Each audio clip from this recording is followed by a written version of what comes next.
Hey guys, welcome back to my channel. आशा करती हूँ आप सब लोग ठीक होंगे, स्वस्थ होंगे, मस्त होंगे। आज की मेंस हेडलाइंस जान लेते हैं पहले। 6 वरिष्ठ अधिवक्ताओं को उच्चतम न्यायालय में एएसजी नियुक्त किया गया। सरकार ने 6 वरिष्ठ अधिवक्ताओं को 3 वर्ष की अवधि के लिए अतिरिक्त सॉलिसिटर जनरल एएसजी के रूप में नियुक्त किया, जो 9 सितंबर 2024 से प्रभावी होगा। नियुक्त किए गए लोगों में एस द्वारकानाथ, अर्चना पाठक, दवे, सत्यदर्शी, संजय, ब्रजेश चाहर, पी शंकर राघवेंद्र और राजकुमार भास्कर ठाकरे शामिल हैं।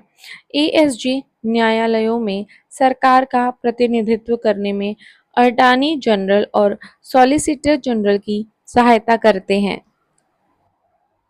भारत विश्व का दूसरा सबसे बड़ा 5G स्मार्टफोन बाजार बन गया है। भारत 5G स्मार्टफोन के लिए अमेरिका को पीछे छोड़कर दूसरा सबसे बड़ा वैश्विक बाजार बन गया है, जिसकी बाजार हिस्सेदारी 13% है, जबकि चीन 32% के साथ पीछे है। सैमसंग, वीवो और शाओमी जैसे ब्रांड विशेष तौर पर बजट सेगमेंट में भारत के 5G विकास को आगे बढ़ा रहे हैं। 5G डिवाइस अब कुल हैंडसेट बाजार का 54% हिस्सा है। पूर्वानुमानों के अनुसार 2025 तक यह 65% हो जाएगा। 2024 के सर्वश्रेष्ठ देशों की रैंकिंग में स्विट्जरलैंड शीर्ष पर है। US news and world report द्वारा सर्वश्रेष्ठ देशों की रैंकिंग 2024 में स्विट्जरलैंड लगातार तीसरे वर्ष पहले स्थान पर रहा, जिसने जीवन की गुणवत्ता और व्यापार के खुलेपन में उत्कृष्टता हासिल की। भारत मूवर्स 7वें और हेरिटेज 10वें श्रेणियों में सुदृढ़ रैंकिंग के साथ 33वें स्थान पर आ गया है, जबकि सामाजिक उद्देश्य और साहसिक कार्यों में इसका स्कोर कम रहा। इस रैंकिंग में 10 कारकों के आधार पर 89 देशों का मूल्यांकन किया गया है। उत्तर प्रदेश ने एशियाई किंग वल्चर के लिए विश्व का पहला संरक्षण केंद्र शुरू किया है।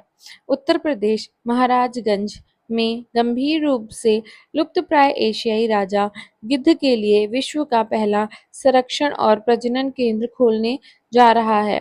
जटायु संरक्षण और प्रजनन केंद्र नाम से इस केंद्र में 20 गुणा 30 फीट की एक एवियरी है, जो 24x7 निगरानी के लिए है और इसका उद्देश्य निवास स्थान के नुकसान और डाइक्लोफेनाक से होने वाले जहर का मुकाबला करना है।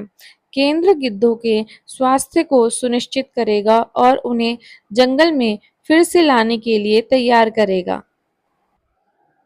चीन ने रूस के साथ संयुक्त नौसैनिक हवाई अभ्यास की घोषणा की। नॉर्दर्न यूनाइटेड 2024 अभ्यास जापान सागर और ओखोटस्क सागर में चीन और रूस द्वारा संयुक्त अभ्यास उद्देश्य सुरक्षा खतरों से निपटने के लिए रणनीतिक सहयोग में सुधार और क्षमताओं को बढ़ाना है। नौसेना का सहयोग प्रशांत क्षेत्र में उनकी नौसेनाओं के बीच पांचवा संयुक्त क्रूज, जिसमें रूस के ग्रेट ओशन 24 अभ्यास में भागीदारी भी शामिल है।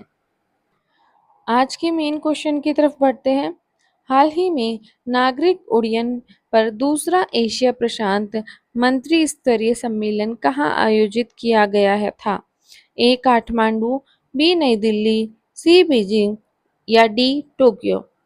इसका सही आंसर है बी नई दिल्ली में नागरिक उड्डयन का दूसरा एशिया प्रशांत मंत्री स्तरीय सम्मेलन आयोजित किया गया। नागरिक उड्डयन पर दूसरा एशिया प्रशांत मंत्री स्तरीय सम्मेलन भारत मंडपम नई दिल्ली में आयोजित किया गया था। इसकी सह मेजबानी अंतर्राष्ट्रीय नागरिक उड्डयन संगठन ICAO और नागरिक उड्डयन मंत्रालय भारत सरकार द्वारा की गई थी। पहला सम्मेलन 2018 में बीजिंग, चीन में हुआ था।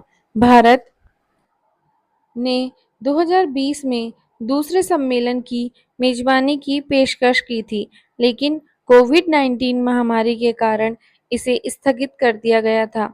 यह सम्मेलन ऐसे समय में हुआ जब भारत का विमानन उद्योग बदल रहा था। दुनिया के तीसरे सबसे बड़े घरेलू विमानन बाजार के रूप में भारत का लक्ष्य एमआरओ सेवाओं, कार्गो और क्षेत्रीय विमानन केंद्र को बनाना है। हाल ही में शोधकर्ताओं के एक समूह ने किस राज्य में मिरिस्टिका दलदल वन की खोज की? ए महाराष्ट्र, बी गुजरात, सी तेलंगाना या डी मध्य प्रदेश। इसका सही आंसर है ए महाराष्ट्र में मिरिस्टिका दलदल वन की खोज की गई। शोधकर्ताओं को हाल ही में महाराष्ट्र के कुंभराल में स्थानीय समुदाय द्वारा संरक्षित मिरिस्टिका दलदल जंगल मिला। मिरिस्टिका दलदल मीठे पानी के आवास हैं जिनमें मिरिस्टिकासी परिवार के सदाबहार पेड़ों का प्रभुत्व है। इन दलदलों की प्राचीन उत्पत्ति 140 मिलियन वर्ष होने के कारण इन्हें जीवित जीवाश्म कहा जाता है। इनकी जड़ें जलयुक्त मिट्टी से निकली हुई होती हैं, जिसमें पूरे वर्ष पानी भरा रहता है। मुख्य रूप से पश्चिमी घाट में पाए जाते हैं। वे अंडमान निकोबार द्वीप समूह और मेघालय में भी मौजूद हैं। ये दलदल घाटी के आकार, भारी वर्षा 3000 मिमी और पानी की उपलब्धता पर निर्भर करते हैं। वे स्पंज की तरह पानी बनाए रखते हैं और नियमित जंगलों की तुलना में अधिक कार्बन जमा करते हैं। वे विविध प्रजातियों का समर्थन करते हैं, जैसे कि केरल के अभयारण्यों में मिरिस्टिका स्वैम्प ट्री फ्रॉग। किस सरकारी प्राधिकरण ने हाल ही में ट्रेन दुर्घटनाओं को रोकने के लिए उत्तर बंगाल में हेलमेट कैमरा प्रणाली शुरू की? ए भारतीय बीमा विनियामक और विकास प्राधिकरण, बी भारतीय रेलवे, सी भारतीय केंद्रीय विद्युत प्राधिकरण या डी भारत का राष्ट्रीय मानवाधिकार आयोग। इसका सही आंसर है बी भारतीय रेलवे ने हेलमेट कैमरा प्रणाली शुरू की। भारतीय रेलवे ने सुरक्षा में सुधार और ट्रेन दुर्घटनाओं को रोकने के लिए उत्तर बंगाल में एक हेलमेट कैमरा प्रणाली शुरू की। इस लाइव निगरानी प्रणाली ने रेलवे कर्मचारियों को वास्तविक समय में यांत्रिक समस्याओं का पता लगाने की अनुमति दी, जिससे सुरक्षित परिचालन सुनिश्चित हुआ। प्रारंभ में मालदह डिवीजन में शुरू की गई इस प्रणाली का लक्ष्य अन्य क्षेत्रों में विस्तार करना था। हेलमेट कैमरों ने विस्तृत चित्र और वीडियो कैप्चर किए, जिससे संभावित खतरों पर त्वरित प्रतिक्रिया संभव हो सकी। इस पहल ने उन्नत प्रौद्योगिकी के माध्यम से यात्री सुरक्षा बढ़ाने के लिए भारतीय रेलवे के समर्पण को प्रदर्शित किया। हाल ही में किस बैंक ने अपने प्रमुख आशा छात्रवृत्ति कार्यक्रम का तीसरा संस्करण पेश किया? A Axis Bank, B ICICI Bank, C Bharatiya State Bank या डी एचडीएफसी बैंक। इसका सही आंसर है सी भारतीय स्टेट बैंक ने आशा छात्रवृत्ति कार्यक्रम का तीसरा संस्करण पेश किया। एसबीआई फाउंडेशन ने अपने आशा छात्रवृत्ति कार्यक्रम का तीसरा संस्करण लॉन्च किया। इसका उद्देश्य वंचित पृष्ठभूमि के 10,000 प्रतिभाशाली छात्रों को वित्तीय सहायता प्रदान करना था। छात्रवृत्ति में 15,000 रुपये से 20 लाख रुपए के बीच की राशि की पेशकश की गई। इससे कक्षा 6 से स्नातकोत्तर स्तर तक के छात्रों को अपने शैक्षिक लक्ष्य हासिल करने में मदद मिली। इस पहल ने पूरे भारत में वंचित छात्रों के लिए शैक्षिक अवसरों का समर्थन करने के लिए एसबीआई की प्रतिबद्धता को दर्शाया। आईएनएस मालपे और आईएनएस मुल्की जो हाल ही में खबरों में दिखे, किस प्रकार के वर्ग से संबंधित हैं? ए कमोरटा, बी अभय, सी माहे या डी सरयू। इसका सही आंसर है सी माहे से संबंधित है। आईएनएस मालपे और आईएनएस मुल्की, दो पनडुब्बी रोधी युद्ध उथले जलयान जहाज भारतीय नौसेना द्वारा कोचीन शिपयार्ड में लॉन्च किए गए थे। ये इस प्रकार के चौथे और पांचवें स्वदेश निर्मित जहाज हैं। वे माहे क्लास के हैं और नौसेना के अभय क्लास एएसडब्ल्यू कॉर्वेट की जगह लेंगे। जहाजों को पनडुब्बी रोधी अभियानों, बारूदी सुरंग बिछाने, उपसतह निगरानी और तटीय जल में खोज और बचाव के लिए डिज़ाइन किया गया है। वे 78 मीटर लंबे और 25 समुद्री मील की गति तक पहुंच सकते हैं और 1800 समुद्री मील की सहन शक्ति रखते हैं। इनमें अत्याधुनिक सोनार, टारपीडो और उन्नत हथियार प्रणालियां हैं। केंद्रीय मंत्रिमंडल ने पीएम ई ड्राइव योजना के तहत कितने करोड़ रुपए का प्राविधान किया गया है? ए 8,900 करोड़, बी 9,900 करोड़, सी 10,900 करोड़ या डी 11,900 करोड़। इसका सही आंसर है 10,900 करोड़ का ई ड्राइव योजना के तहत प्राविधान किया गया है। केंद्रीय मंत्रिमंडल ने पीएम ई ड्राइव योजना को मंजूरी दे दी है, जिसके तहत अगले 2 वर्षों में 10,900 करोड़ का प्रावधान किया गया है। इस योजना का उद्देश्य इलेक्ट्रिक वाहनों को अधिक सुलभ बनाना और चार्जिंग इंफ्रास्ट्रक्चर को मजबूत करना है। इस योजना के तहत बैटरी से चलने वाले 2 और 3 पहियों वाले वाहनों, एम्बुलेंस, ट्रकों और अन्य उभरते ईवी के लिए 3,679 करोड़ रुपए की सब्सिडी दी जाएगी। किस राज्य में हाल ही में जनजातीय विश्वविद्यालय स्थापित किए जाने की घोषणा की गई है? ए उत्तर प्रदेश, बी मध्य प्रदेश, सी आसाम या डी महाराष्ट्र। इसका सही आंसर है डी महाराष्ट्र में जनजातीय विश्वविद्यालय स्थापित करने की घोषणा की गई है। हाल ही में महाराष्ट्र के राज्यपाल सीपी राधाकृष्णन ने बताया कि आदिवासी समुदायों के छात्रों के लिए 80% आरक्षण वाले एक जनजातीय विश्वविद्यालय नासिक में स्थापित किया जाएगा।